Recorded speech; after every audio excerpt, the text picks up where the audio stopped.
Okay. You all should be able to see the screen, and I don't know. Okay, got it. Can we all see the screen? Okay, cool. Then I will start. All right.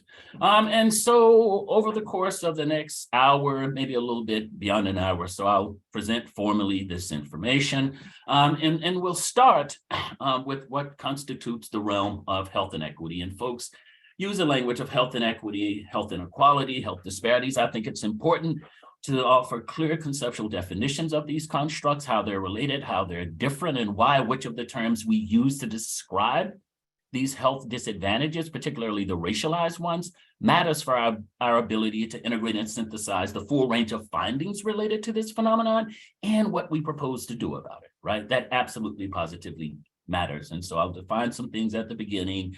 We'll look at some examples, and then we'll link some of this stuff to this phenomenon of systemic, structurally rooted racism, right? Systemically, structurally rooted, institutionalized racism, and talk about how this stuff translates into differences in health outcomes. And again, I am open to alternative interpretations of these sets of findings and what's driving them, right? But I would like, if you choose to do that, for folks who might choose to engage that, to bring to bear some good academic, ideally empirical work, which supports the claims that you make, which might run counter to the ones that I'm making here. I really, truly am open to that. And I think it's important to open up opportunities for that kind of dialogue, discourse, discussion across difference, and maybe even disagreement. I don't have a problem with that at all, right? All right. So let's get started. And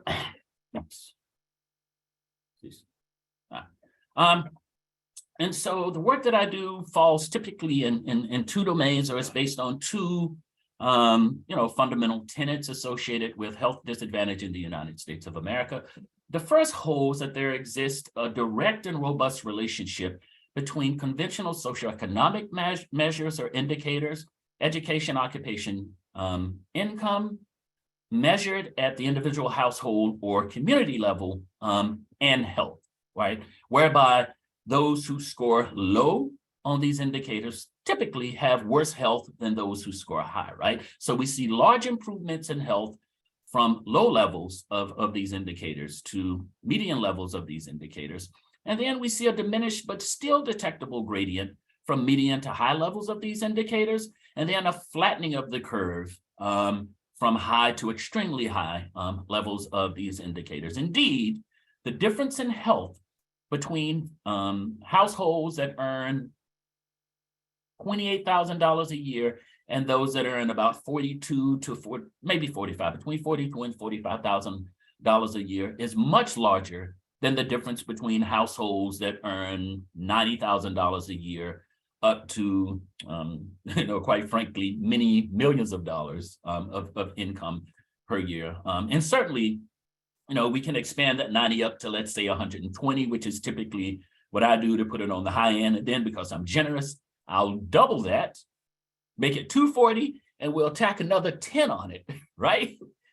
But absolutely, positively, certainly beyond about $250,000 a year family household income, we don't see any improvements in life expectancy, mortality rates, or any of the chronic and degenerative diseases, even some of the infectious diseases that folks like me are interested in. All of the action is at the low end of the socioeconomic distribution, or most of the action is, right? The second core tenet has to do with racialized differences in health outcomes, whereby ethno-racial white Americans hold a distinct, long-standing, well-established, and reliably patterned advantage relative to Black and Indigenous and additional populations of color in the United States of America, right? And so I have here for virtually all Native Americans, virtually all Black Americans, and for select Latino groups, and some select Asian groups, and we add the select for the Latinos and the Asians to acknowledge that there's important rich heterogeneity within those populations that when you parse out tells a bunch of different stories, and so I want to acknowledge that. But at the group aggregate level for each of these groups also, white Americans typically hold the health advantage. Once again, when you parse out There are some differences for the Latino and Asian populations, but again, at the group identity level, this holds up. And so there are a number of explanations for that second phenomenon, that is the racialized differences. And so, I said on the opening slide that which of the terms you use to describe these differences really matters, right? And so typically three, and I'm going to go roughly in chronological progression for when the terms were introduced, right? And so the first was health disparities, which simply documents that there exist differences, no value judgments about why those differences exist, and left open to interpretation what was driving those. And this pertains to racialized differences, right? And as you might imagine, early on in the late 80s and into the 90s, some researchers were suggesting that there were underlying inherent genetic differences associated with socially constructed categories of differential human evaluation, race, or that there were differences in group level cultural attributions. That is, there were impoverished cultural orientations associated with some populations of color that were responsible for these differences. Certainly because there are marked differences in terms of individual behaviors across racialized categories. Others argued that those were responsible. And then after that, some argued that differences in health insurance coverage and medical services utilization were responsible for these differences, right? So these different explanations for those. A next set of explanations focuses on this term, health inequalities or racialized health inequalities as a function of differences in the distribution of underlying socioeconomic resources. Keep in mind, 2 slides ago, I said that, we assume that there's a direct and robust relationship between conventionally measured socioeconomic indicators in health, right? And so because many populations of color are disproportionately represented at the low end of the socioeconomic distribution, some argued that making that stuff right, that is, if we can get populations of color to get more advanced formal education and expect that to translate into more prestigious, better paying jobs and accrue wealth over the life course, we could reduce these racialized differences, if not eliminate them, in important health outcomes that we're interested in seeing improve, right?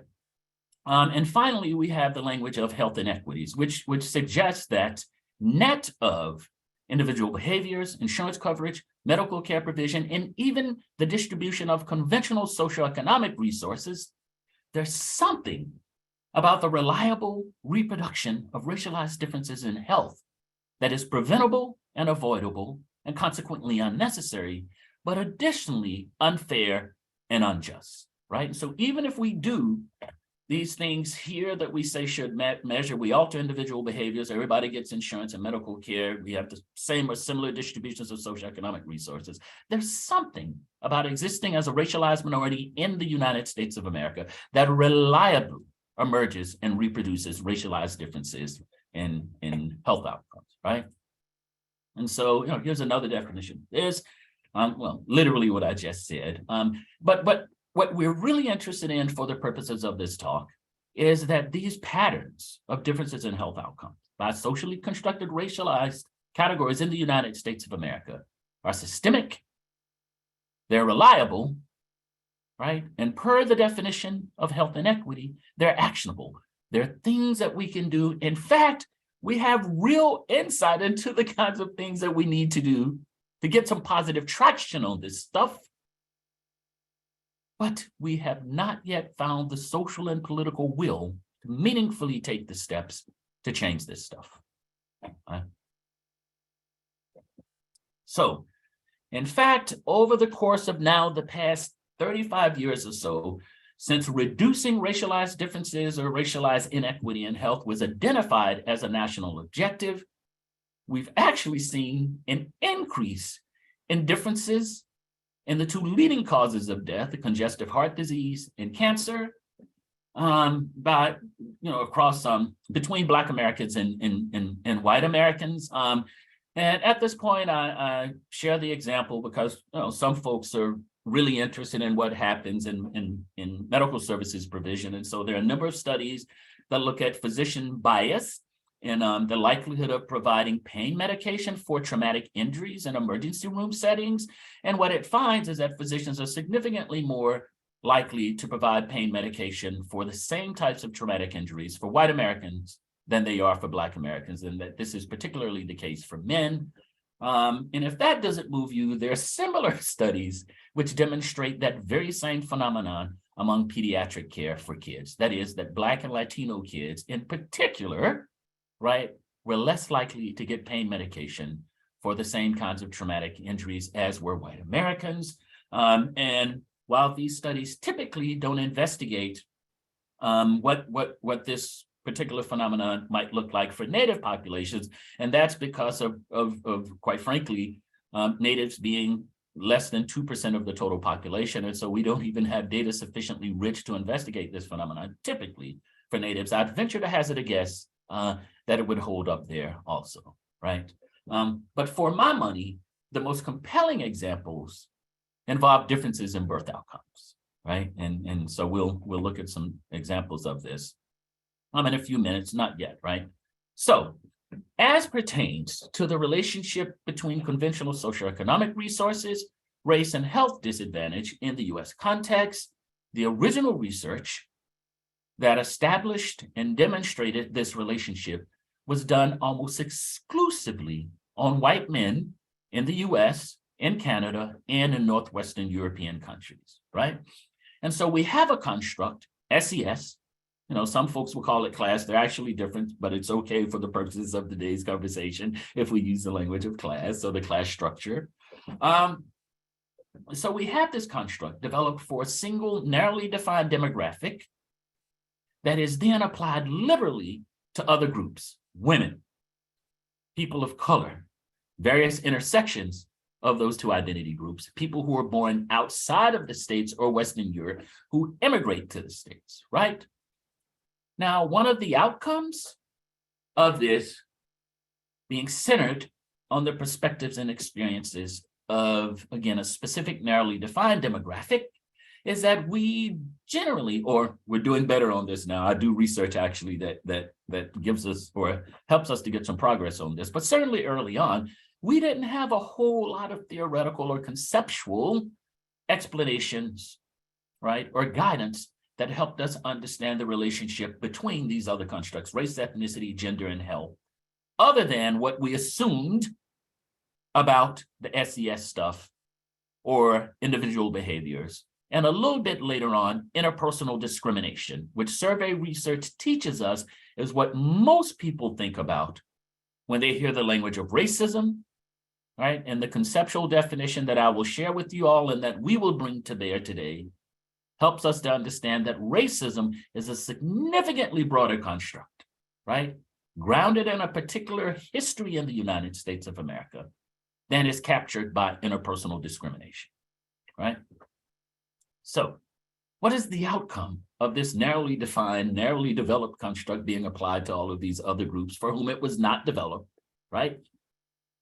One of the outcomes is that the magnitude and sometimes even the direction of the relationship between SES and health varies in ways not well understood or typically expected when we apply them to racial and ethnic categories, right? Folks have described this variation as being paradoxical, confusing, unanticipated, surprising, but it is only surprising if you assume that the institutions that we have to engage to gain access to the conventional socioeconomic resources are treating all folks, women and people of color, the same as they are white men, right? So let's take a look at some empirical examples of what this stuff looks like as it plays out in the real world and as reflected in social scientific investigations that propose to explore this phenomenon, right? So I'll lay out some examples, and anyone at any time, if you have specific questions about some of what I'm sharing with you, maybe use the raise hand function, and Mary, if you're okay, if you can kind of screen those questions if they show up in the chat, or if someone wants to ask, that would be helpful, right?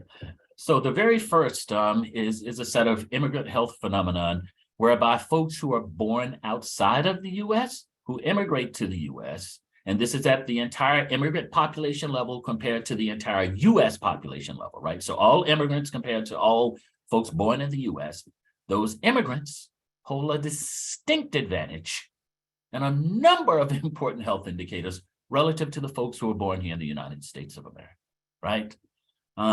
Another immigrant phenomenon is that among the Latino population, Latino immigrants to the United States of America, particularly those who immigrate to the US from Mexico, the evidence is strongest there.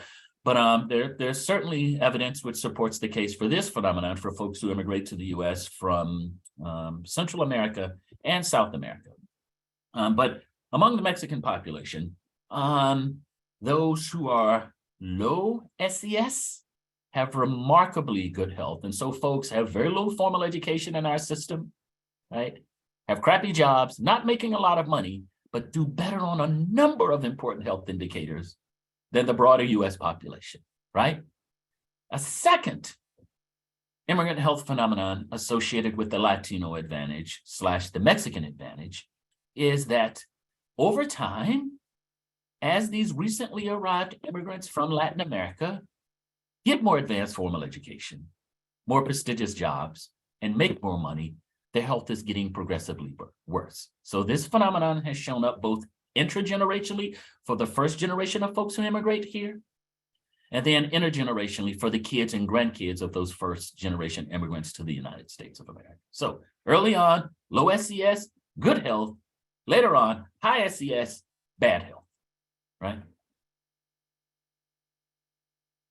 So, I guess we're going to do this one. In an investigation in using data from the city of Detroit, and I actually worked on this one myself with colleagues back at the University of Michigan, we were interested in the predictive value of being poor versus being non-poor across a multi-ethnic and multiracial sample of folks who were living in Detroit. And so we had white Americans, we had Black Americans, and we had the Mexican origin population, right? Our outcome of interest was telomere length, which is a measure of accelerated cellular degradation as a function of exposure to stress, to environmental stresses, right? So physical and social environmental stressors. And the take-home message here is that white folks who were poor in the city of Detroit had bad health. White folks who were non-poor had good health. Black folks who were poor had moderate health, better health than poor whites, and going from being poor to being not poor in Detroit did not meaningfully improve health, while the Mexican origin population in Detroit that was poor had good health, better than that of Black Americans who had better health than white Americans, right? And the Mexican origin population in the city of Detroit who were not poor had worse health than those who were poor, right? Another investigation, and in this study, Cindy Cole and colleagues were interested in whether or not going to an HBCU or going to a predominantly white institution had health implications for Black Americans who had an undergraduate degree.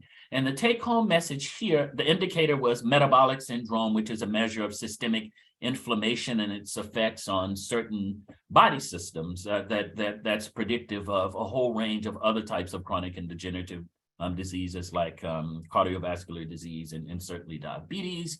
And the core set of findings was that Black Americans with an undergraduate degree who attended predominantly white institutions were about a third as likely, right? Roughly 30% more likely to present with metabolic syndrome at around age 30 or so than were, actually beyond age 30 or so, than were Black Americans who attended historically Black institutions, right?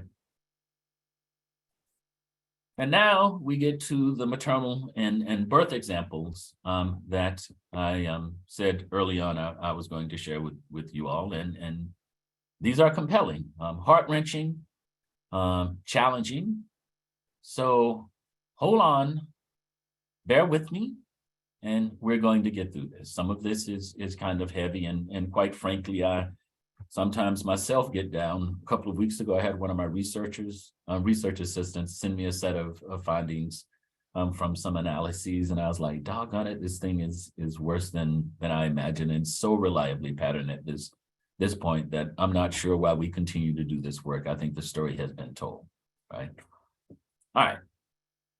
So very first investigation on Paula Braveman and colleagues, including me, using data from the state of California. We're interested in the predictive value of community level SES on birth outcomes between white American and Black American mothers. And the outcome here was preterm birth, that is the number of weeks whether or not kids were born prematurely.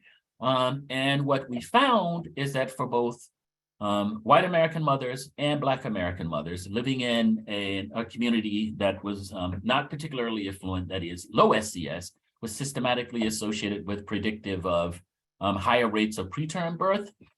And for white American mothers who lived in more affluent, high ES communities, living in that community was systematically associated with predictive of lower preterm birth rates, that is, that it improved health the way that you would expect it to, but that there was no significant difference or improvement in birth outcomes for Black American mothers who lived in more affluent, higher income communities, right? This is a powerful panel. In this panel, we are interested in infant mortality rates. It is the outcome. Maternal education is our predictor of interest. And we're looking at differences between white mothers and Black mothers. And infant mortality is the number of deaths per 1,000 live births within the first year of life, right? So maternal education is our indicator, white mothers, Black mothers. And so we have here less than 12 years of education. Oh, and the mothers are older than age 20, right? And so these are folks who at this age ostensibly should have finished high school. So first level of formal education, less than 12 years. So these are folks who have not finished high school. The white maternal infant mortality rate is 9.9. For Black mothers is 17.3. And for those who have actually finished high school, the white rate is 6.5, the Black rate is 14.8. For those who have some college, the white rate is 5.1, the Black rate is 12.3. And for those who have actually finished at least an undergraduate degree, the white rate is 4.2 and the Black rate is 1.4. And over here in the far right column, we have the Black to white ratio, or the relative risk, which compares the likelihood of a negative outcome over that of a positive outcome. That is, the likelihood that this baby will die within the first year of life over that it will survive for Black mothers compared to white mothers, right? And so what you see here in the ratio is the likelihood that Black mothers will have greater, right, magnitude of deaths within the first year when compared to white American mothers. And so I usually stop here and invite folks to share. White mothers having Black babies. That is an excellent question. Yes, there is research on that. And as it turns out,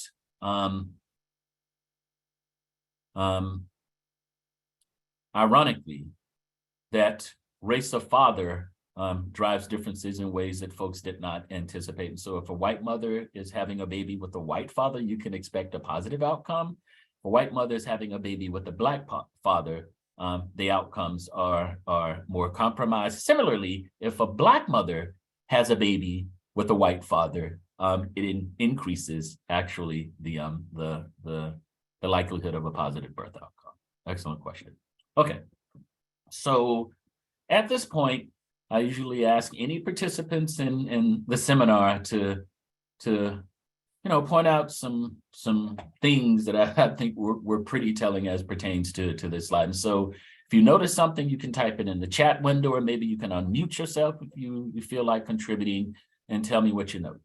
Oh, I see a hand raised, Adrian Tucker. Can we click on it? Okay, go ahead, Adrian. Hey, so I always wonder about like collection of data.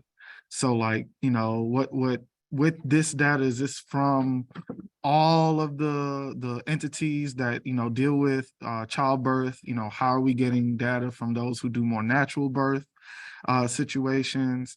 Also, looking at this time range, and reporting correct data, having those people who are in the medical field that may not be the best of the best in terms of integrity, and not necessarily like reporting things the correct way. Like how can all of those be taken into play with these numbers? Yeah. And have those conversations been had, or is it Yeah. just whatever's on the paper is on the paper? Yeah. So Adrian, excellent question. I have absolute confidence in these. These are vital statistics. And so all live births in the United States of America are recorded, particularly for Black American and white Americans. And so if there's a birth, we have pretty good confidence in how these data are collected and recorded. But that is an excellent question, because certainly there could be bias introduced, but I'm again fairly comfortable and confident that that's not the case with these data. But an excellent question. And I respect that. I think I'm thinking more before it gets to the collection part, like in the actual, like it's known that our young women of color are definitely not listened to in these hospital rooms by physicians and stuff that may or may not look like them. And it's not always that case at all. But just putting that in the space, that just because, yes, it when it gets to you all, it is a very trusted amount of information, but just let's not forget the entrance point that Yeah. That we do have people in the food industry, we have people in academia. As an educator, I have no tons of teachers that don't need to be teachers. Yeah. And just being mindful that some of these mortality rates, some of it somebody could just put on there they died from something else, or something weird. But more so just putting it in the space, less of a question. Yeah. And just also making sure that that's clear. Thank So, you. yeah, so certainly the notion of believability and physician bias, and whether or not physicians, attending physicians, actually take seriously the reported experiences that mothers, particularly mothers of color, are having as pertains to pregnancy and birth outcomes. Yeah, that is absolutely a challenge. Yep. Excellent. All right. Anyone else? Anything that you noticed about the sets of findings? There's a question in the chat. Monique, do you mind if we do that first and then go to you? Kibri says in the chat, how does geography contribute to disparities? For example, if a white woman lives in a rural area, does she still have the same outcome that she would if she was in the city? Do the rates of Black women improve if she is in a state like California as opposed to Alabama? The short answer is that regional and place differences absolutely positively show up. So the short answer to the second question is yes. The short answer to the first question is I don't know. Wait a minute. So the California question, I don't know the answer to. The question about whether or not it varies by region is yes. Yeah. All right. So I see Monique has a hand up. I was about to give us some insight. Monique, what do you notice? I think you're trying to unmute. Yeah. So I may have missed part of this because I was kind of dipping in and out, but I was a little concerned about the data dating. Like this data is quite aged. And I was curious as to whether or not there was more updated data that may look at infant mortality. Well, I know there's updated data that look at infant mortality rates and disparities and how that may have changed. Okay. And particularly if there are policies that may have contributed to that change. Yeah.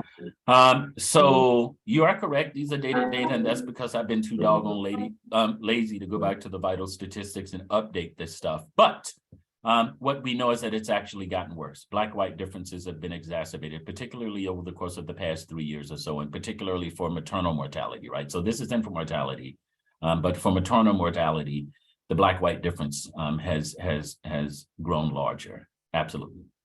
Yeah, excellent observation. So it's gotten worse.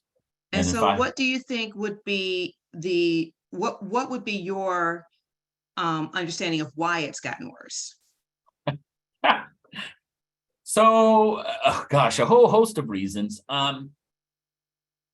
Chief among them, certainly for maternal mortality, has to do with what the pandemic did differentially to populations by race in the United States of America. And so what the pandemic did actually was exacerbate, exacerbate, and cast in sharp relief these underlying differences as a function of differences in what we refer to as the social determinants, right? And so populations of color, particularly Black Americans and Native Americans, found themselves in social positions existing in spaces where they're more vulnerable to negative impacts associated with COVID-19, including birth outcomes. In any given year prior to 2018, 2019, you could expect somewhere between about 720 and 820 so maternal mortality deaths nationwide, right? But if you look at the predictive models for what we're going to see for the year 2020, and these are only predictions because folks haven't shown up and collected and tabulated the data yet. The folks who do this work are expecting somewhere between 1,350 and 1,400 maternal deaths from last year. And so that's roughly twice as many as before the pandemic.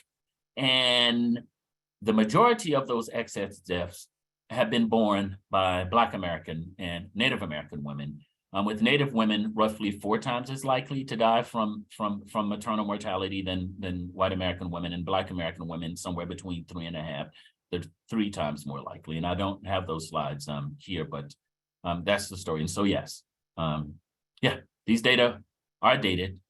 More recent data and for infant mortality also reveal that this thing has gotten worse. And so these are conservative estimates. All right, let me, COVID-19. Yep. All right. So I see one more point from Adrian, and then I'm going to just reveal to you all what jumped out at me the first time I saw this. So go ahead. Also with the data, it says 20 and up. Yeah. Man, there's definitely a lot of, hold on one second. It definitely says 20 and up when there's a lot of possible infant mortality that happens for like our teenage folks and stuff like that. So what about that data for like 19 and below? Yeah, so actually, Adrian, Black American women who are 19 and younger compared to white American women of the same age do much, much, much better, right? And so part of this has to do with the concept of weathering, which suggests that there's an epi transition in terms of the likelihood of positive birth outcomes, right? That happens with white American women somewhere around 35 or so, right? For Black American women, and that is the likelihood of negative outcomes increases significantly. For Black American women, that transition happens at about age 21, 22 or so. And so at these younger ages, in terms of teen childbirth, Black American women are doing relatively better compared to white American women. If you're interested, I can send you all literature on weathering. All right, one other hand who's going to point out what's going on here, and then if not, I'll point it out and we'll get moving in the interest of time. Lakeisha? Yeah, this is Lakeisha Owens. Nice to be here. And I just wanted to add, in the state of North Carolina, the way that infant mortality is tracked, it also includes post-birth deaths and miscarriages as well. Right. In some states, miscarriages and post-birth deaths are not counted in infant mortality rates, but in the state of North Carolina, it is. They are. So I just wanted to add that on. Yep, thank you. This is indeed true. All right. So let me point out to you all what I was looking for and what jumped out at me. First is that the Black-white ratio actually is increasing as we move across this educational gradient, right? And so infant mortality rates are improving for both white mothers and Black mothers, but the rate of that improvement is larger for white mothers than it is for Black mothers. And so whatever the positive health benefit associated with getting more advanced formal education is, white mothers are getting more of that than are Black mothers, right? That's first. Second is Black American mothers who have at least an undergraduate degree have higher infant mortality rates, 11.4, than do white American mothers who have less than a high school diploma, right, at 9.9, right? That's compelling, I think, or certainly when I saw this slide years ago, I thought it was super compelling, right? And it is. All right, and so I think this is the last one of these, yeah. In an investigation of birth outcomes, Gould and colleagues were interested in the predictive value of known risk and resources associated with birth outcomes, right? And the risk profile included trimester of engagement with prenatal care. It included both community and household levels of average community level income, household income, and educational attainment of mother and father in the household, right? So the sample consisted of 4 groups: US-born white mothers, US-born Black mothers, non-US-born mothers who came from South Asia, the country of India, and so Indian immigrants, and non-US-born mothers who came from the country of Mexico, right? And so of those 4 groups, which group had a favorable risk profile, that is, good socioeconomic indicators, early engagement with prenatal exams, and as you might expect, if you're doing the quote unquote right things, a positive birth outcome. And so if folks want to chime in and say, which of those 4 groups, white folks in the US, Black folks in the US, Mexican immigrants, or Indian immigrants to the US, which group had a favorable risk profile and positive birth outcomes? White folks, that is correct. Thank you. All right. Which group had an unfavorable risk profile and, as you would expect, negative birth outcomes? Anybody want to venture to hazard a guess? No wrong answers. Excellent. Blacks. Now it gets interesting. Which group had a favorable risk profile? More advanced formal education, lived in higher income households, and lived in higher income neighborhoods, actually superior to those of whites, but negative birth outcomes. Correct. Oh, man. Asian Indian mothers and Black American mothers had unfavorable risk profiles, and as you would expect per our dominant narrative, negative birth outcomes, right? And so factors that protected the health of US white mothers did not protect the health of South Asian Indian immigrant mothers, and factors that place US Black mothers at risk for negative outcomes did not do the same for Mexican immigrant mothers, right? Right? And so now comes the good part. We'd have here small group reflections, but instead of doing small group reflections, let's just collectively think about these sets of findings. And I'm interested in hearing what folks think might be going on as pertains to these sets of findings. And so if you could just raise your hand or unmute and chime in. Yeah, let's just talk about it. What's going on? Monique.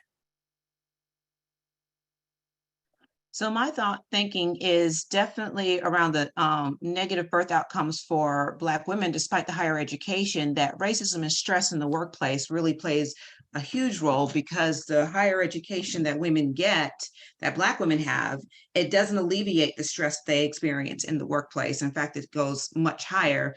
And especially the racism that occurs, not just between whites and Blacks, but also within racism and colorism and things like that, that play a big role in how women experience their life and the stress that they get from that. So, I think that that's a big part of how Black women experience it. Now, when you talk about Mexican immigrants, my question was about whether or not they were legal versus illegal immigrants, but also the fact that Mexicans tend to have a more collective culture where they're a little bit closer. While they don't have the best educational profile, they do work much more collectively together. They do tend to live closer together and support each other. So their birth outcomes I can see being a little bit better than other ethnicities and races. So those are the things that immediately jumped out at me. Yep. And even with Asian women having a higher birth profile and negative risk outcomes, well, they're treated worse when it comes to, depending on certain certain ones, but culture in the medical society and in the medical world still does not favor the Asians, does not favor the Indian, does not favor their way of life. And so I can see that those being the negative birth outcomes, despite having higher education. So that's what I saw. Yeah, thank you so very much. And that is exactly what folks like me and good friends and colleagues who are doing this work argue, right? That doing the right thing, engaging the institution, particularly educational institutions, if the institutions are fundamentally biased for some and against others, namely people of color, introduces stress, right? And we know that birth outcomes are stress responsive, and that works in the direction opposite of what you might imagine for Blacks and for the Mexican immigrant population. You're absolutely correct. What we argue is that resources found in maintaining traditional social cultural orientations are health protective beyond the effects of what we imagine low socioeconomic resources would transition into as far as risk, right? And so, Mary, I see you have your hand up. Yeah, just I guess kind of going along with what you were just saying, it does seem like if you have a darker skin tone, perhaps with Indian immigrants or with Blacks, like you in your diagram, it seems like perhaps they're experiencing more racism or more negative experiences in a healthcare setting compared to if you perhaps like, even though, I imagine that a lot of Mexican immigrants are still brown, they're like lighter, so may experience slightly less racism or discrimination. I wanted to kind of highlight some of the things in the chat though. Like one person was saying that they're curious to see how including things like doulas and home births would change Right. things versus hospital Right. births. And I wanted to, I guess, bring that up to say like, do you see that, if we had more doulas of color or like Yeah. folks doing home births, does that actually benefit birth outcomes? Absolutely, positively, yes. And so there are a number of investigations now which demonstrate concordance in terms of providers within hospitals or providers outside of hospital, including birth attendants, right? Racial matching absolutely positively is systematically associated with improvements, particularly for Black American mothers, right? And there are folks who are doing good work in that arena. It's not work that I do. I know some of these folks, some of them are good friends, but that absolutely positively does matter. And at the crux of it, right, are the health beneficial effects of having confirming social interactions versus those of having disconfirming social interactions. And that is independent of the conventional socioeconomic indicators, or perhaps systematically associated with those if doing the right thing is disconfirming and dehumanizes some folks, right? So yes, absolutely. All right. So with you all's permission, I would like to move on. And this is usually the point where Jen chimes in and makes some observations before I move on to the other, but I don't know if Jen is here with us right now. Jen, are you here? Here with us. Okay. Yeah, so I just a couple of things that I want to reiterate because with this group, this is the first in a series of presentations that we're going to be doing together. And we always love to kind of ground here in the data that Dr. Pearson is showing, because a lot of times, so my background is in philanthropy. And I will speak from the perspective of having been inside, let's say, the belly of the beast. And a lot of the work that we're doing right now in partnership with communities, in partnership, is really speaking to philanthropy and speaking to particularly because a lot of times, probably for a lot of folks on the call today, what philanthropy does is it drives the projects, programs, initiatives that institutions are seeking funding to be able to do. And so a lot of times the decisions about what's being funded, how it's being funded, and to whom is being funded is determined so far away from the actual lived experience of the issue that Dr. Pearson spoke to, like earlier on, that there are really actionable ways that we could create change and improve these outcomes. And instead, the data and the life is showing that our outcomes are getting worse. Our outcomes are getting worse nationally. Our outcomes are getting worse here in Durham.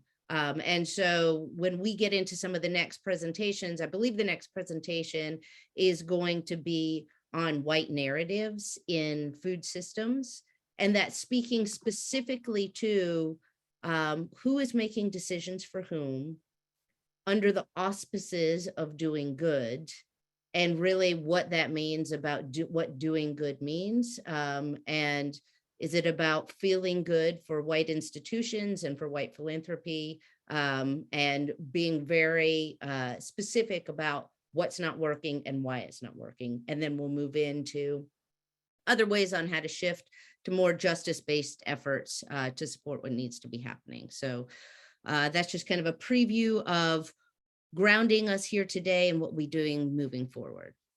Thank you, Dr. Pearson. Thank you, Dr. Zuckerman. No, and so the takeaway is more money does not translate into improvements or positive outcomes for all populations the same or similarly. And indeed, for some populations, more money is systematically associated with more compromised outcomes, right? And a number of you referenced this construct of racism. And at the very beginning, I said to you all that we will conceptualize racism as both structural and systemic today, distinct from interpersonal discrimination, right? And so let's get into it. And I'll start with a general definition of structurally rooted systemic inequality, or what we know as structural inequality. And structural inequality exists when any sets of social processes, including arrangements, conditions, interactions, relationships, right, result in systems of domination characterized by unequal status of some human beings being assigned superior positions, other folks being relegated to inferior positions, right? That these processes are systemic in nature and that they are systemically advantageous to majoritized groups while being systemically and simultaneously disadvantageous to minoritized groups, right? This means that majority advantage comes at the cost of minority disadvantage, and that being disadvantaged in such a system constrains opportunity for individual human development, right? And being advantaged in such a system actually expands and liberates opportunity for individual human development, right? And what makes this stuff systemic is that these processes operate across multiple dimensions or domain of broader society and impose their influence at multiple levels within those domains and dimensions, right? And so now let's take a look at our illustrative example of structural inequality, which is structural racism, and how this thing operates, right? And so structural racism, as we know it in the United States of America, in contemporary US society, entails sets of social arrangements, relationships, and conditions that are systemically advantageous to majoritized population whites while being simultaneously systemically disadvantageous to minoritized populations of color, right? Some folks are superordinated, other folks are subordinated, right? And structural racism holds that big picture, macro level decision-making processes associated with racial construction, stratified racial hierarchies, as well as racial bias, are and have been central organizing features around which the nation, the United States of America, was established, and that these actually existed before the formal founding of the nation. They remain salient to the US social order into the present, and they're multifaceted, interconnected, they're dynamic and responsive. This stuff is operating in different places and it comes together, there's synergies, right? This means that structural racism is inextricably linked to US national identity. It pervades and suffuses virtually every major institution comprising US society and is consequently systemic. right? As such, it negatively determines the life chances and lived experiences of US-based populations of color to the benefit of white Americans, far beyond individual acts of interpersonal racial discrimination. And what's important here is that survey research teaches us that to the tune of more than 70% in the United States of America, most folks think of racism only as interpersonal discrimination and not as structurally rooted, synergistic, interactive systems, right? Now, unless someone here knows a person, a really sharp, talented physicist who can build a time machine, this is the history. This is a fair characterization of the history of the United States of America. This is who we are. This is who we've been, again, since before the inception of the nation. You know, and the events of summer of 2020, which inspired a lot of people to spin up all kinds of things to deal with racial inequality and racial inequity, notwithstanding, unless we see some real policy changes, who we are likely to continue to be in the immediate future, right? So, racial construction. I feel obligated to say here that the notion of race as biology actually does exist among living creatures on the planet. And what it suggests is that there's a distribution of underlying genetic differences across biological populations, right? And there's a statistic that folks use, or the people who do this work, geneticists use to determine it. It's called the population subdivision statistic. And so it literally measures the underlying genetic variation across different populations in animal kingdoms. Here's what's interesting about that. Homo sapiens sapiens, modern humans, regardless of what we look like, fall well below the standard that qualifies us as different races, right? Homo sapien is a single race. The underlying genetics are not different at all, right? And so differences in skin color, hair, and eye color, right, are a function of responses to environmental conditions. That's phenotype, right? And so what we look like is more about how different groups that went to different places around the world had to contend with the immediate physical environmental conditions, not underlying differences in gene distributions. The genes are roughly the same across most human populations, quite frankly. In fact, there's greater underlying genetic variation within sub-Saharan African populations than there is between those that emerged to populate, particularly the West, the Black populations, right, and white Europeans. Or to put it another way, Black folks and white folks in the United States of America are more similar than Black folks in the US and most Black folks on the continent of Africa, right? And so what we know as race in contemporary US society is actually socially constructed. And what it does is create this hierarchy of human domination or differential human valuation, right? So let's talk more about this racial construction thing. So race, socially constructed, conceived of, developed, imposed, maintained, and perpetuated by European colonizers to the emerging US, right? And so what race proposes to do is dehumanize the social other for two purposes, right? Race was conceived of and brought into being to justify, first, appropriation of Native American ancestral lands. Second, the institution of chattel slavery, right? So indeed, race as we know it in contemporary US society is about stolen land and stolen labor, or the justifications that European colonizers, again, created to do those things, right? But it's also about stolen history, stolen heritage, culture, humanity, and lives, absolutely. But perhaps most importantly, in practical terms, it has been about stolen narratives, the stories that have gotten constructed and told about what race is and what it does matter, right?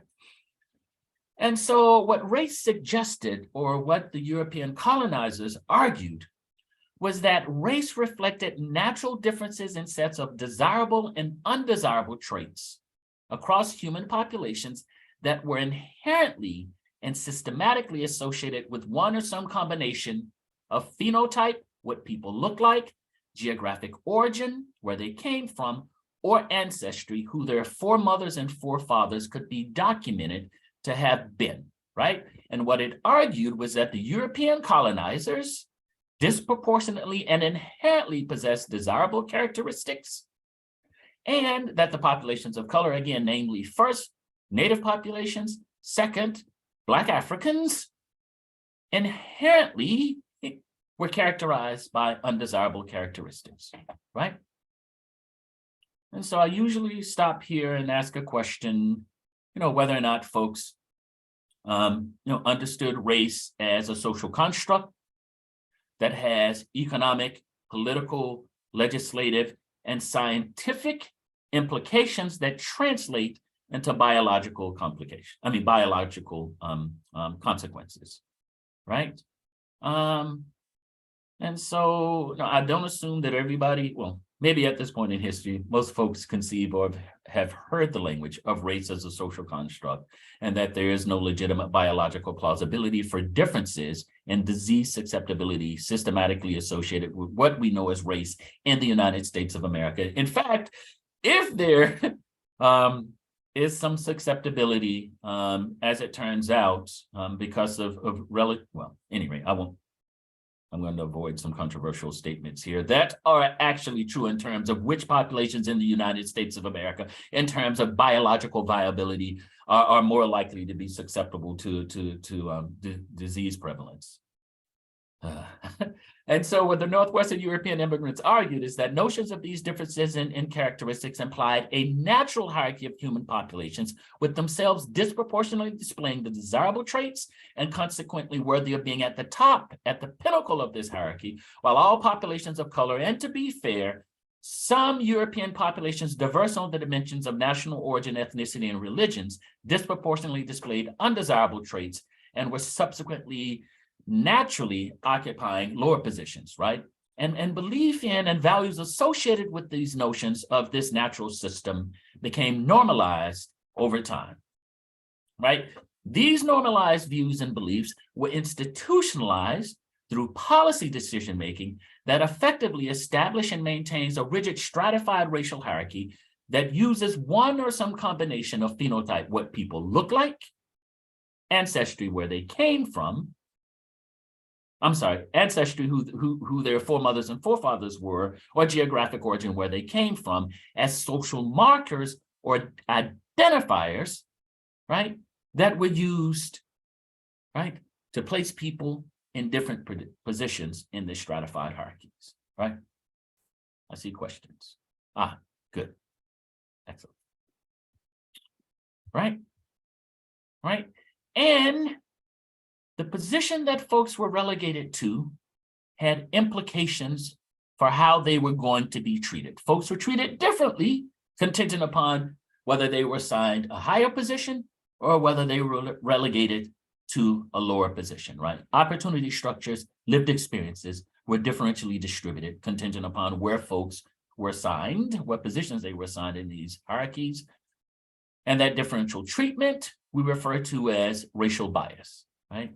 And racial bias can be positive, what we refer to as a supremacist system, which confers privileges, the set of advantages that are conferred because of who you are, not because of what you've done, that is, they're unearned, and negative, oppression and discrimination, right? So again, supremacy, one group imagined itself inherently superior to the degree that it could disproportionately, if not exclusively, construct the entire society that everybody else has to live in, right? And again, positive bias, manifest, or supremacy or preferred status in a supremacist system, grants privileges, advantages that are conferred because of who you are, not because of what you've done, right? And then we have the negative bias in terms of oppression, which are the mechanisms that Northwestern Europeans conceived of and brought to bear to relegate and lock populations of color into inferior positions. And I won't get into the conceptual definitions of each of these 5 components. And then finally, racial discrimination, right?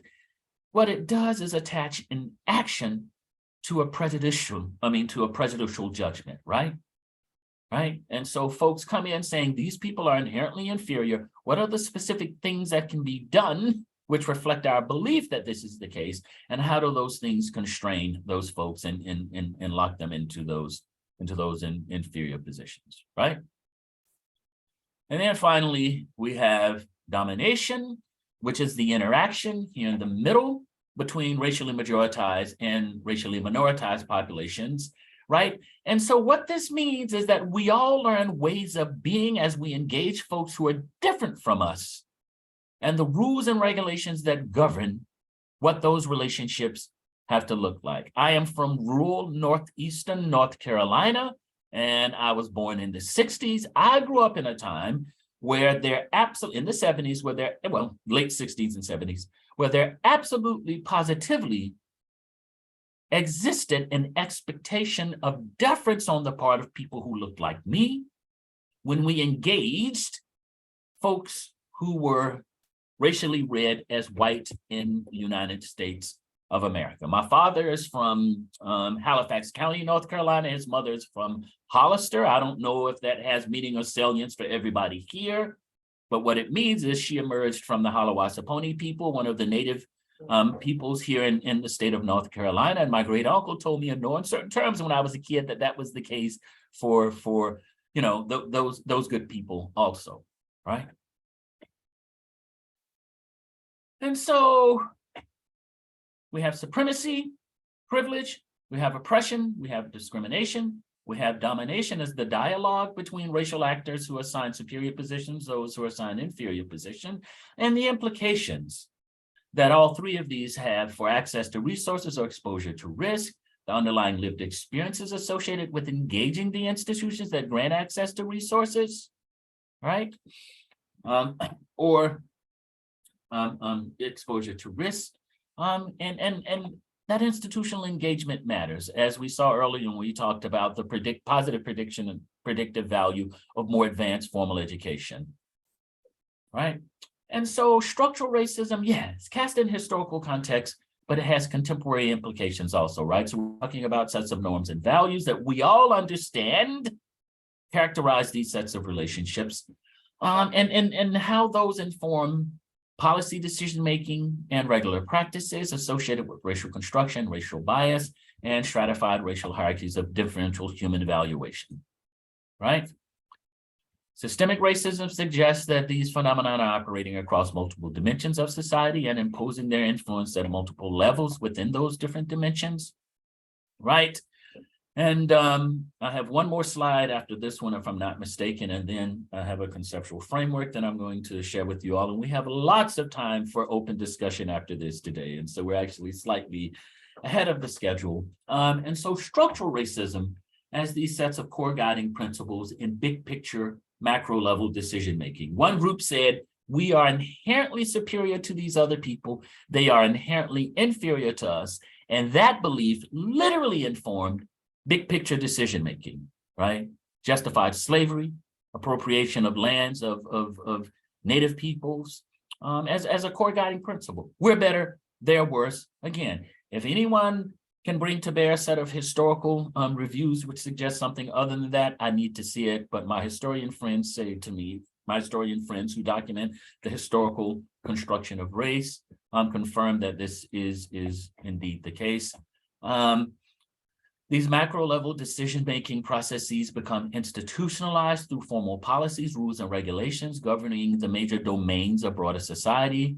There's also this notion of cultural racism, which says that groups, independent of structures and institutions, develop sets of cultural orientations, some of which are better than others. The European ones have been considered better, and those associated with populations of color are considered inferior.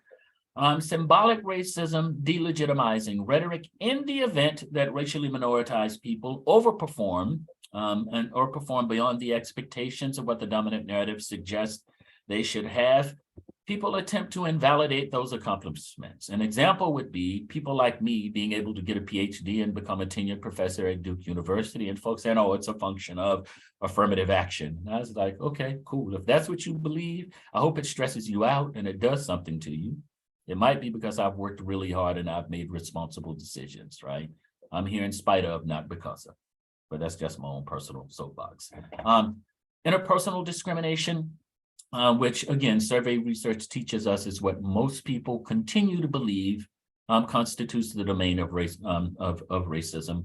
Internalized racism, where racially minoritized populations actually believe the negative portrayals that have been constructed and advanced about them, even to the degree that they admire and aspire to be more like the majoritized folks. And then there's insidious racism, which does not rise to the level of consciousness, think implicit associations and implicit bias, right? So all of this stuff, systemic structural racism, big picture, macro processes, policy decision-making, informs norms, ideologies, and values, regular ways of being, the system within which interpersonal racism functions. And so racial discrimination is real, but I and other folks who do this work argue that it is supported, it is advanced, right, as a function of a broader society that makes it possible and allows people to do this. And all of this to the end of there being sets of advantages that are reliably conferred to some and disadvantages that are imposed on others, right? So big picture stuff, thought, ideology, impacting the lives of racialized actors differently contingent upon majoritized versus minoritized status, right? All right, so here's my final slide, and then we are going to talk. I like to put things into graphics. Perfect. So what do I argue in at least my conceptual theoretical work, which informs the sets of research questions I'm interested in exploring, and in turn informs the sets of hypotheses that I and colleagues bring to bear as we run analyses on available data sets to see whether or not this stuff is borne out. So what I argue is that in the United States of America, majoritized white Americans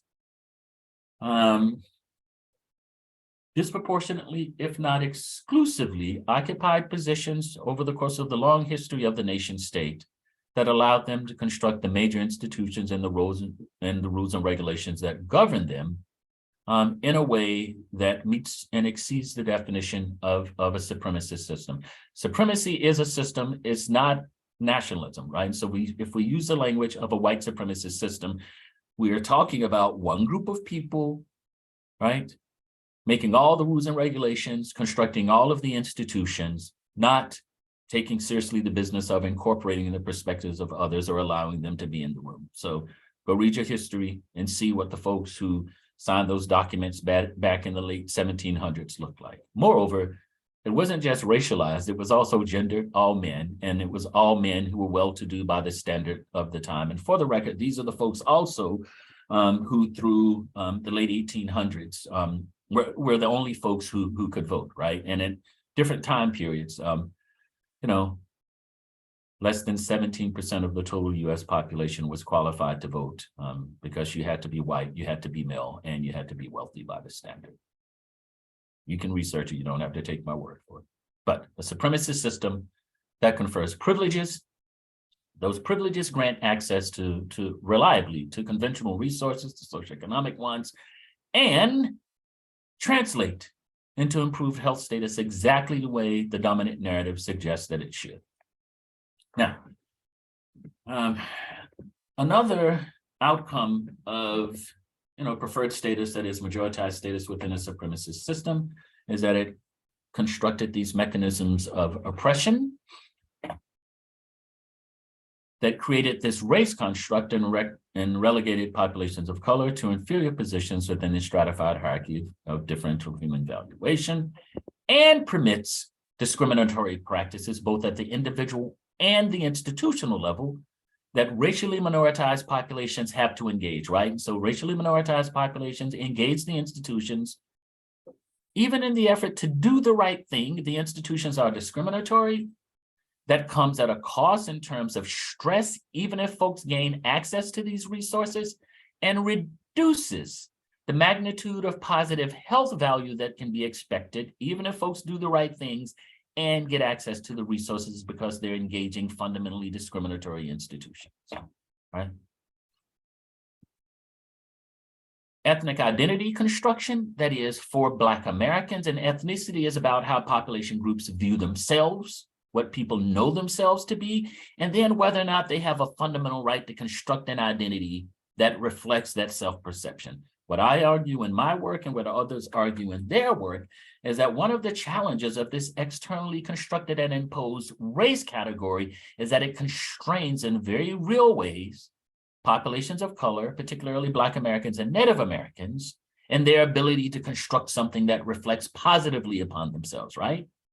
Right, so we're constrained by this, right? In response to that, some groups develop alternative social cultural orientation. Someone alluded to earlier, the value of maternal warmth. What happens if you have healthcare providers, health supportive providers during pregnancy who look like you and value your way of being? That matters, right? So alternative social cultural orientations that help some racially minoritized folks more effectively engage these fundamentally discriminatory institutions, right? And so here's where it got really interesting to me, is that for populations who are born outside of the United States of America, in places where they may be aware of this race construct, but they get to construct ethnic identity that reflects positively upon them, not contending with this directly imposed daily thing that we refer to as racial minoritization in the US context, right?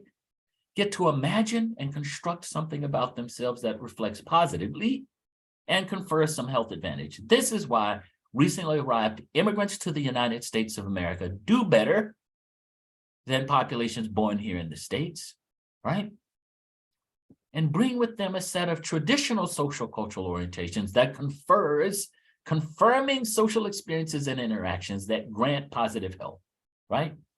Here's where it gets interesting. If you stay here long enough and you contend with this racialized social hierarchy, we're gonna tell you who you are, and we're gonna treat you the way that we think you should be treated in our system, right? So you can come here not knowing if you want to, stay here long enough. This thing gonna get you. This system will get you, right? And that is why I argue those folks who do really well when they first get here, whether they're doing well in terms of the conventional socioeconomic stuff, lose that advantage over time. And then finally, and I won't dwell on this final point too much, some populations, minoritized populations in the United States of America, aspire to assure their well-being and confer positive health status, completely circumventing these conventional measures for a whole host of reasons. But some folks decide pretty early on, this stuff ain't made for me and my people to do so great, so I'm not even gonna deal with it. And the example that I usually give is my cousin Derek, who decided that he was going to try to be successful, bringing to bear what we refer to as street-level pharmaceutical sales. But the brother got caught and did a 17-year bid. Here's what's interesting about that. Derek is 1 year younger than I am. I have a sneaky suspicion that in terms of actual underlying health status as a function of stress exposure and what it does as far as increasing susceptibility to chronic and degenerative disease, I am no better off than he is, right? Right? And so I have a master's degree, a PhD. I've done 2 postdocs, went to some of the elite prestigious institutions in the country, but engaging those institutions, I assure you, right, has not been value-free and has come at a cost to me in terms of my physical health and well-being. And I am done. With my big mouth, I'll jump down off of the soapbox now, and we have what? Oh, 40 minutes or so to chat, if I'm not mistaken. So we can talk about whatever you all would like to talk about, and I usually defer to the profound insight and expertise of Jen Zuckerman and folks like Mary Oxendine. And yeah, so let's just talk. And so I think I'll stop share and let's chat. if y'all would like to. And again, I really truly am open to questions that propose to conceptualize or conceive of the set of findings and the phenomena that I argue in both my conceptual work and the empirical investigations that I've been fortunate enough to have participated in constructing and writing up until this point. But my one caveat and my one request is that if you bring alternative perspectives to bear, that you ground it in some scholarly literature or some kind of literature. I'd prefer that it not just be about virtue signaling or value statements in terms of what you would like to believe about the history of the United States of America and contemporary manifestations of that history. Yeah. All right. Let's chat with people. Yeah. While folks are assembling questions, this can be very depressing, like thinking about all this stuff. But at the beginning, you did allude to that there are clear things that we can do differently that we may not have the political will necessarily for right now. I wanted to ask if you could talk a little bit more about what those things are that we could do as a society or even as individuals, like if we, just thinking about community organizing, or if there's like societal level things that we can do just to end on a more uplifting note. Sorry. Yeah, no, it's fine. No, it's rough, and I agree with you. It is rough, and like I said, I have 3 ongoing empirical investigations now, and they're at different stages of development. But as the findings come in, I'm like, damn, it's the same old story all over again. I already know who the winners and losers are going to be in this system. And so, the short answer to your question, Mary, is that we can take more seriously the business of considering all human beings as being worthy of humanely dignifying social interactions, right? And the concept of human dignity is that by lieu of existing, we all reserve the right to access resources and be protected from risk, such that we can move forward over the course of our lifetimes, aspiring to manifest our best possible selves, right? That's the short answer. The more complicated answer involves this notion of justice-informed relational equity. And this is drawn directly from, again, I'm a population health scientist, a public health trained person, drawn directly from the social determinants of health perspective, which argues that at the very least, as we are proposing to devise strategies to contend with the health effects of marginalized status in a stratified hierarchy of differential human valuation, and it just isn't for race, right? This is across socioeconomic gradients, and there are regional differences in the country that really matter. The rural, urban, suburban divide really matters also, is that we value the motivating interest, experiences, and perspectives of the folks whose lived experiences are central or proximal to the phenomena that we're interested in understanding. Or to put it another way, people who are dealing with this crap on the ground should be involved in the decision-making that proposes to bring policies to bear to try to help deal with that, right? That's first. The second is, and this one is heavy, y'all.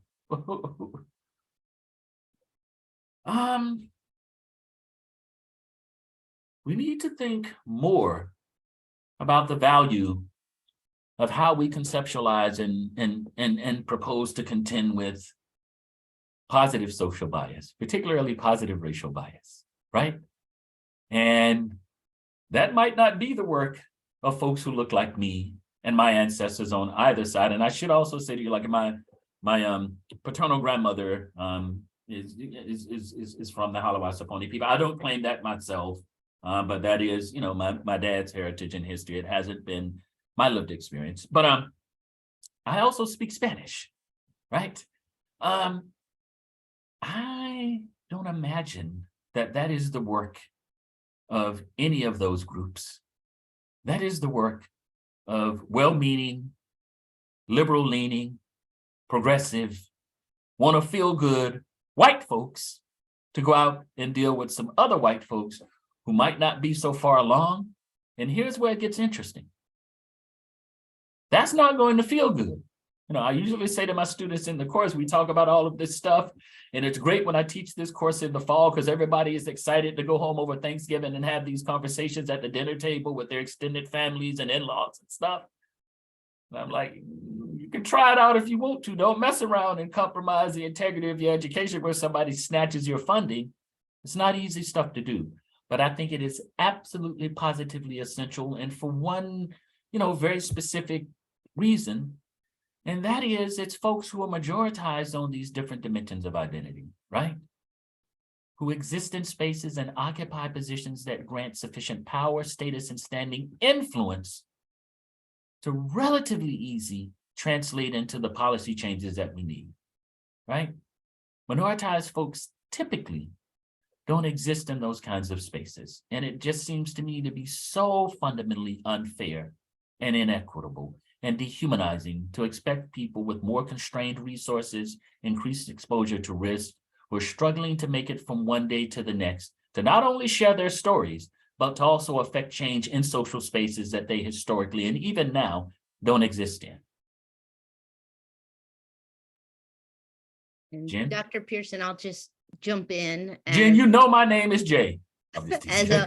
As a white woman working in predominantly white institutions and like being clear on my directive, which is one, to go get my white folks, and have those conversations that that folks that we need to have and that we actively work to not have, as well as to be accountable to my community partners, to be accountable to Mary, to be accountable to Cameron, to be accountable to Erica, folks who, this is not my lived experience, right? So I can't go off running out there, making decisions again about how other folks should be moving. So I will say, kind of to your point, Mary, and to your point, Jay, that in these spaces,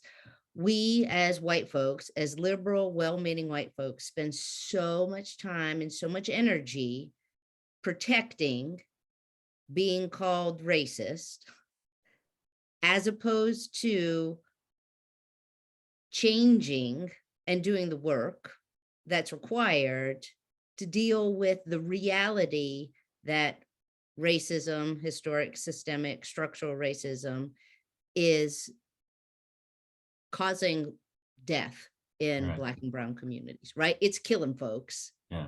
And we're more willing to spend time and energy saying, but look over here, we obfuscate what's happening, but we went to this training, but I did this.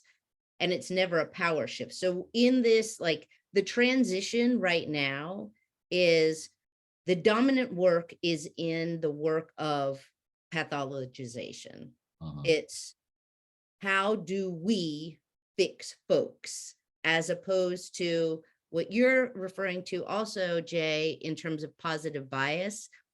And can you just mention the lack of data that's out there on positive bias? Because the work is in deconstructing what we're doing, not running out to fix somebody else. Yeah.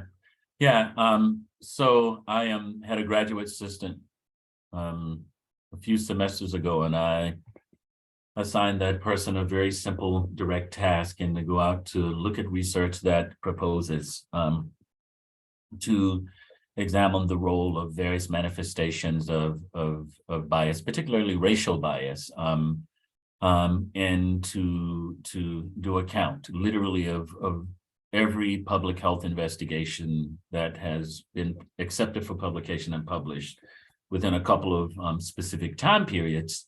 And what she found was somewhere between 97 to 98% of these investigations focus on particularly racial discrimination, but racism only in the negative direction. Almost none of this work is proposing to examine the impact of supremacist systems and folks who occupy privileged positions in maintaining and perpetuating those systems, right? And for my money, you know, I argue, and again, you know, I have a bunch of different frameworks. I like to play with boxes and definitions and arrows and stuff. But one that I have lays out the direction of influence of different manifestations of social bias and ask a question. What was established first? This notion that one group of people imagine themselves inherently superior to everyone else, that they get to construct this thing all by themselves, or that racially minoritized groups find themselves in vulnerable positions. Or to put it another way, you know, my great uncle Jesse told me when I was a little boy, I like to believe that our ancestors would not have volunteered to give up our ancestral lands willingly. And so somebody else imagined that they were entitled to that and took it from us forcibly in violent ways, right?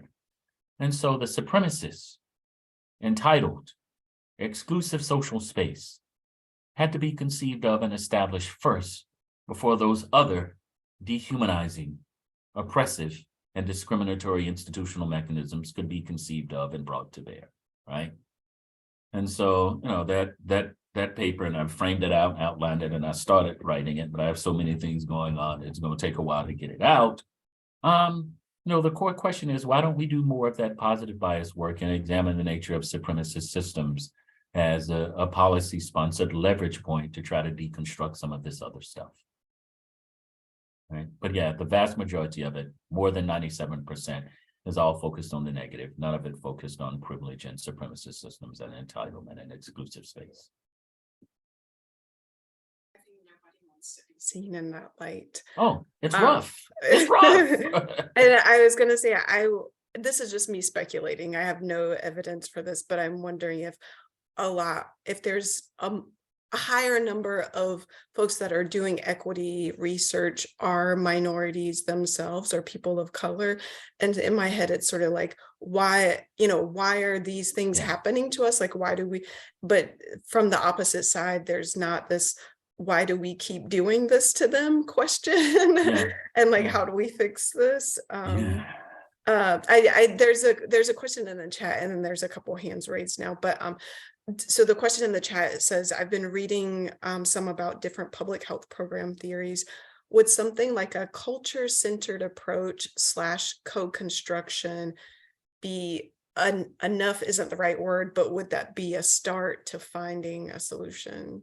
Yeah, and so culturally relevant or culturally respectful practices, instruction, what have you, the early evidence, no, I shouldn't say the early evidence suggests that it matters. The short answer is yes, that absolutely positively matters. But the distinction there, I think, is between what some folks refer to as cultural competence versus cultural humility, right? And, you know, cultural humility conceptualizes not what's wrong with those people and what can I do to try to understand that, but what is it about me and my people that makes us largely ignorant of these other ways of being, and how does that actually prevent us from being, from engaging in the good work that we could do collectively to try to change those conditions. Important stuff. All right, I see two hands. I think I saw, is it Kate Brody Smith? And then I see Monique again. Hi, Kate. Hi, I'm Kate Brody Smith. I worked at Duke University Medical Center as a care coordinator, providing social determinants of health resources to exclude those barriers. And that has been the most hardest thing because, yes, racism, colorism, classism. And it's hard coming to a liberal area after living for 5 years in a sundown town in Western Maryland, where you saw the racism and you saw the classism and the colorism. But here, I thought in Durham, I would not experience that. But trying to provide resources for the poor and for the Black community, Hispanic community, the Native American community has been very hard. So hard to the point where I recently quit my job because it was based on a metrics on how much money they were going to make, but not providing the quality services that these people needed. And and the fairness that they needed and to be heard. I put during COVID, it was a big thing where 100 Duke doctors wrote a letter, Yeah. and I shared it in this chat. Yeah. Where or what they experienced, the racism, and trying to provide care to patients that were poor or that were discriminated, that had been discriminated against. So what is the solution? What can we, all of us here at the table, do? Because it's getting worse. And then I didn't see, but you know, 4 years of our past president, it brought back something that was that we had tried to eradicate. It brought back a lot of hate and now you have people not wearing robes and not wearing Klan robes, but sitting in positions where they're taking things from the communities that we're trying to help. What's the solution? Yeah. Are you asking me what the solution is, or is that a rhetorical question? Yeah, no, I'm asking you, like, Oh, what can be done? I mean, what can we do? I mean, because it seems like it's so big. Yeah. It's so big, and you're fighting because most legislations was put into place against the Black man. Yeah. And Native So, American. yeah. So, you know, I think that we're doing it now. I think that we're bringing light and, you know, we're providing conceptual and theoretical frames, and we're looking at the evidence, and we're engaging what I hope is honest, truth-based, hard dialogue to start. But this stuff has 500 plus years of historical inertia, right? Right. And it's literally, you know, I use the language of rooted here, and in the paper that I'm writing on this, you know, what I'm arguing is, you know, the language of rooted suggests that this stuff is embedded, it's foundational to our core identity. That's going to be hard to back out of, particularly when survey data also teaches us that more people than not in the US believe that this thing is egalitarian and meritocratic, and that we all always have had the same or similar access to primary resources of opportunity, and that if you're successful, it's because you've worked harder, and if you failed, it's because you've not figured out as an individual how you need to work hard, right? And so we're swimming against the prevailing current, but I think that this is literally what needs to happen. This is an example, but thank you for sharing. And a quick observation is Maryland is still below the Mason-Dixon line. It's just North Carolina is farther below it. So yeah. Yep, thank you. And you know, Maryland, you know, we have so many, this 2023, and we have so many sundown towns. Oh, I know. Yeah, yep. All right, Monique? Thank you for taking my question again. And I know that I have tended to have a lot of questions or comments during this presentation, so I hope that you will bear with me. And bear with me a little bit more in that I would like to challenge you in something that was stated earlier when you mentioned about providing comments, questions, or things like that, and suggested that they were rooted in research and rooted in some sort of something that has been published or something like that. Doesn't that, with you being in a position of privilege, doesn't that create that racial that divide, in a sense that it discounts the narratives that people may have on the ground that have not risen to the level of academia, that have not risen to the level of data? And I say this as somebody who also has a PhD, who also has studied this in depth, and who also, but unlike yourself, does not have the list of publications that are out there, but has certainly looked at across the board a number of different things that might impact how we see ourselves, how we experience health outcomes. Mm-hmm. And so being that person who is in a position of privilege, Mm-hmm. Mm-hmm. and the comment to me would make some sort of a distinction between those, what you said as value statements or beliefs about what we might want to be. Mm-hmm. How does that make a difference in Mm-hmm. people wanting to step forward to say, well, this is what I experienced? Excellent question. And, you don't have to push back a little bit. You can push back a lot. And so there's some subtle nuance in this, and I'm going to try to parse it out. I believe that expertise absolutely positively can be a function of experience. And I hope I made a statement where I said, those whose lives are central or proximal to the phenomena of interest should have a seat at the table, right? So experiential expertise, I think, should be valued and should be considered and should inform what is fairly considered a scholarly identity, right? That I absolutely positively believe that.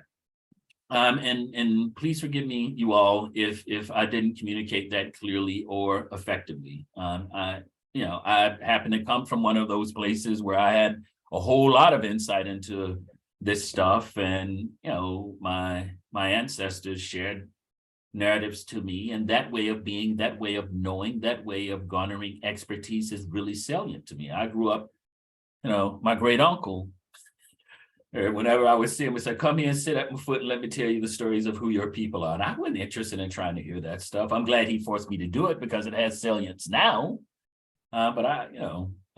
And so absolutely positively, I think that is important to incorporate into what we do. And as pertains to the point that I was making about folks who have perspectives that serve as alternatives to what I'm going to argue today, I'm making a distinction between, quite frankly, political ideology that supports the ethos of the American creed of egalitarian meritocracy. That's essentially what I'm trying to do. And so, again, to the tune of more than 70% and across racial category in the US, and there's some heterogeneity within by race in the US on this, but roughly 70% of people in the US now still believe, again, that if you work hard enough, you can be successful and do all of the things that everybody else does. And if you're not successful, it's because you haven't worked hard enough, right? To my knowledge, there's no empirical evidence that supports that notion hard stop. And so I'm inviting folks who want to believe that that is the case to demonstrate it and to support it with some evidence. That is, that cannot just be about what folks think is happening, because my people aren't among those who are high up in that 70% who think that that is the case. It's in the other side, right? And so, I write on the notion of racial inequality, and I inform that with, again, these longstanding, reliably patterned, well-established, fundamental sources in manifestations of racial inequality. And for folks who argue that the United States of America is not a racist country, and many do, I'm just asking them to produce something which helps us see where this racial equality that they're talking about is. That's my point. And so if that's empirical, that's great. If it's conceptual theoretical, cool. But if it's experiential, I want to know that. I want to know that also. And so apologies, Monique. Thank you for taking me to task.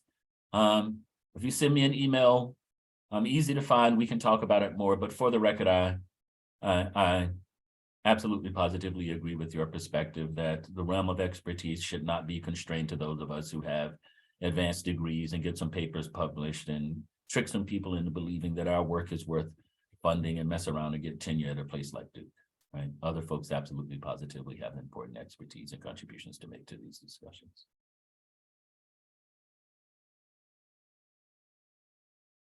What else we got? It's not a question, but I just want to read what Kylie had in the chat. And sorry if my volume is low. As a Black dietitian, I think one of the hardest things that I came to terms with after finishing my education and degree, and passing my licensing exam was that a lot of the foundation of nutrition and dietetics is founded on eugenics principles. Right. And many of the stereotypes that we hold for separating out Black people from white people was the ability to quote unquote control food consumption. Yeah. And therefore white people maintain thinness while Black people are in larger bodies, and how this was used to birth essentially dieting in the United States. So don't be like them, AKA Black people, have control, stay thin, eat less. And she just notes that there's 3% of dietitians who are Black, both in North Carolina and the United States. Yeah. Yeah, I am. So I'm not trained in dietetics or in nutrition, so I don't know a whole lot about this. But part of my formal training absolutely positively oriented me on the value of considering cultural perspectives or cultural orientations. In fact, I was taught that health decision-making and social well-being are culture-bound. There's nothing more cultural than food. And when you have populations who grew up in social conditions, right, both immediate and large, that constrained their ability to access the broad range of traditional practices associated with diet and socialization around food, that is, both slaves and native populations found themselves in the position where they were forced to contend with the scraps, the leftovers that were cast off from the prep table from what white folks did. And what I argue is there's something mythical and magical about racially minoritized populations, in that we took this stuff that other folks didn't want, the innards, the bitter greens, the kind of fish even that these folks didn't want. And y'all, we put some hot sauce and some vinegar on it and cooked that stuff up and made it real good. Now, unfortunately, part of that cast off was a whole lot of high fat lard and this, that, and the other, right? And so we're confronted against, a set of structural and historical structural and institutional constraints that, again, we put some magic on and made really good that might not be so good for us. And that's rough. That's really rough, right? Somebody said chicken wings and oxtail. Yeah, real stuff, right? But make no bones about it that, the long history, traditional social cultural orientations were not constrained by that stuff. When I was at the University of Michigan, I worked with a group of students who were proposing to do something that they called living traditions, where they were attempting to link both Native and Black American populations, contemporary populations, to traditional ways of being that were significantly more healthy in terms of particularly diet, right? And there's some really cool investigations, the Pima Indian studies in the southwestern border region, where they look at differences in the incidence of cardiovascular disease and diabetes among the Pima Indian, who were literally bisected by the US-Mexico border, after the US-Mexican War. Those in the north on the US side, those in the south on the Mexican side. Those in the south maintain traditional ways of being, traditional social cultural orientations, including diet.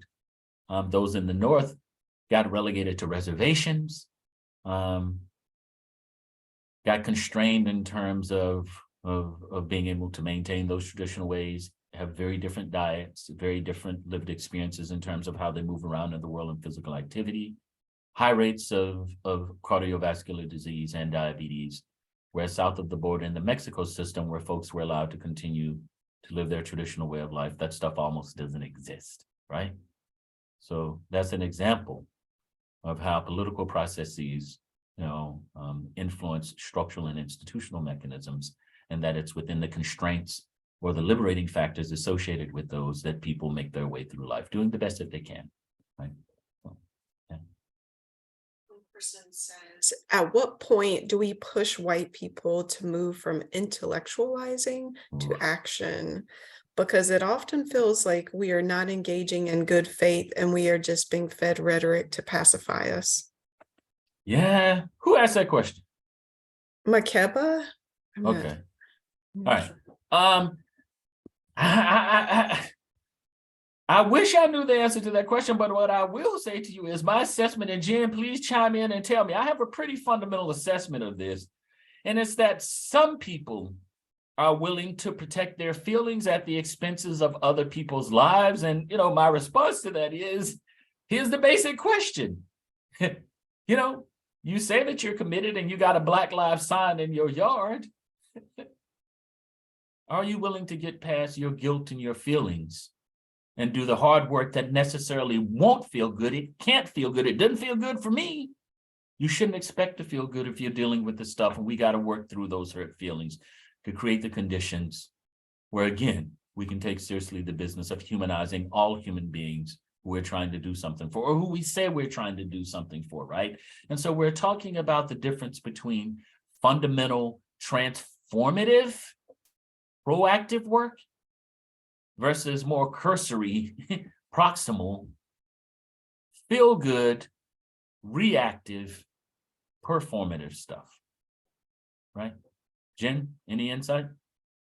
Yeah, a lot of it in terms of, what this work is. And, I can only do this work, and I get it probably wrong more often than I get it right.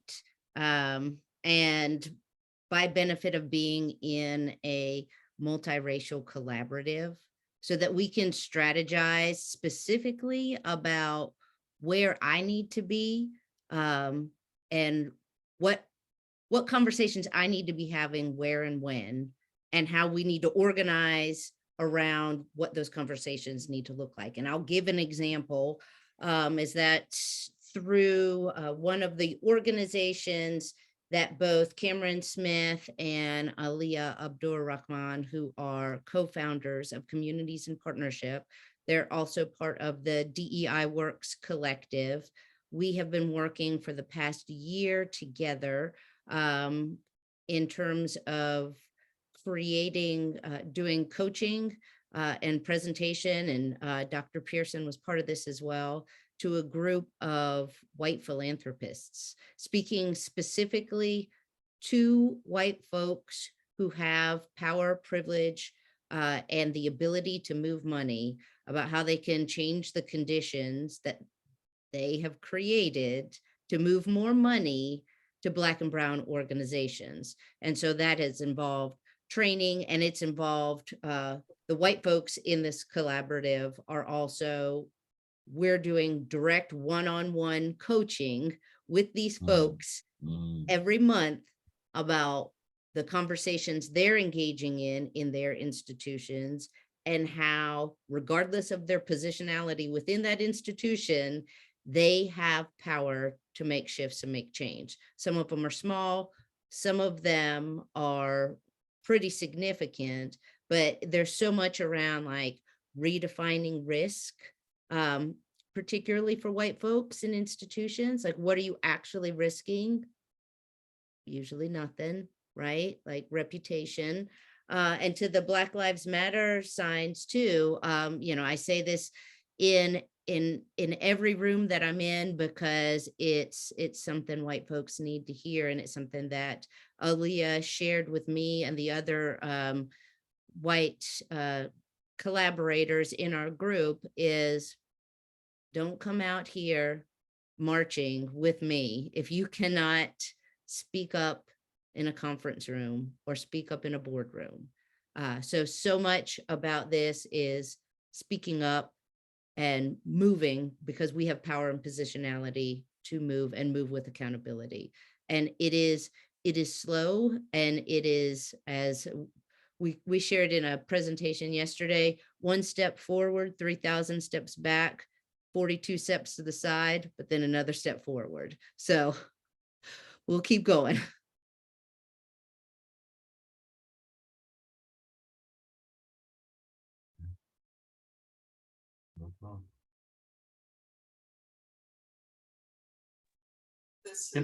Can I make one other point to something Monique said, and I was kind of on the fence in terms of whether or not I was going to acknowledge this, but I think it's worth considering. And I want to make a distinction between privileged and advantaged, right? And so what privilege does is confer an advantage that is granted, that is, that it's not earned, and you get it because of who you are, not because of what you've done.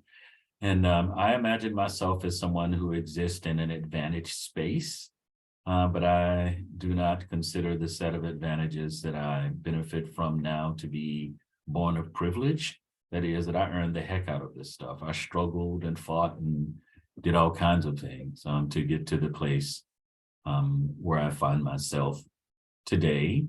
And that related to that, my primary socialization is such, again, that I grew up in an environment where I maintained meaningful relationships with folks who, if I happen to forget where I come from and who and what I am, don't have a problem snatching me back and let me know and reminding me in real terms. You sit up there and say all of this stuff, and we see you on TV and in the big newspapers and stuff. Don't forget, you're still tied to us. And we're dealing with stuff on a daily basis, different from the stuff that you deal with. And that's real, right? And so I try to leverage the set of advantages that I enjoy in the position that I exist in for right action. And I try to represent, again, the perspectives, the interests, the experiences of my people, of all of my people, right? So I represent a number of different marginalized groups. So.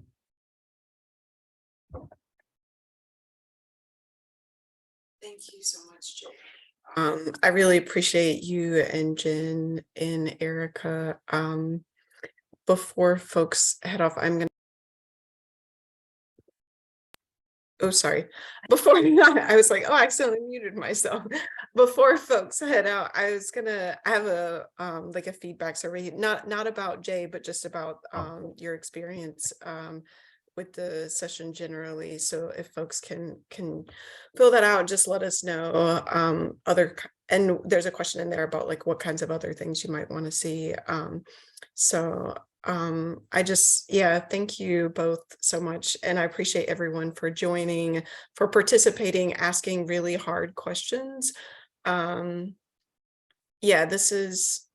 I just wanted to go back to a point that Jay made earlier, is that this is deeply rooted in our society and been 500 years in the making.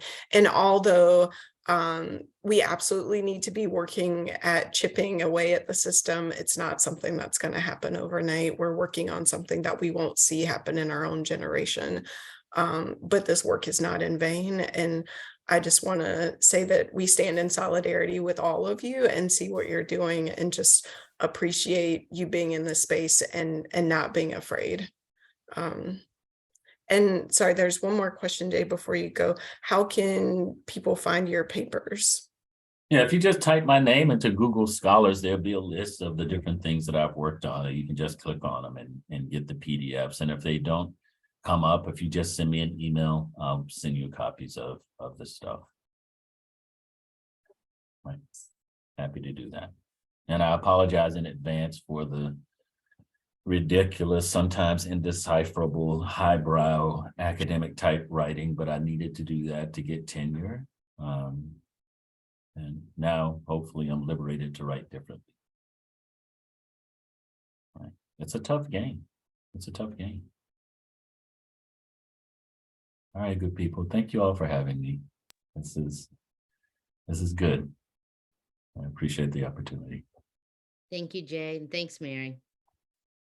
We'll see y'all. Hopefully you can join the next one. Sorry, before folks leave, I'll just drop those links in the chat too. I meant to do that earlier. I think we're good. All right. I got to go to my 1 o'clock. Bye, y'all.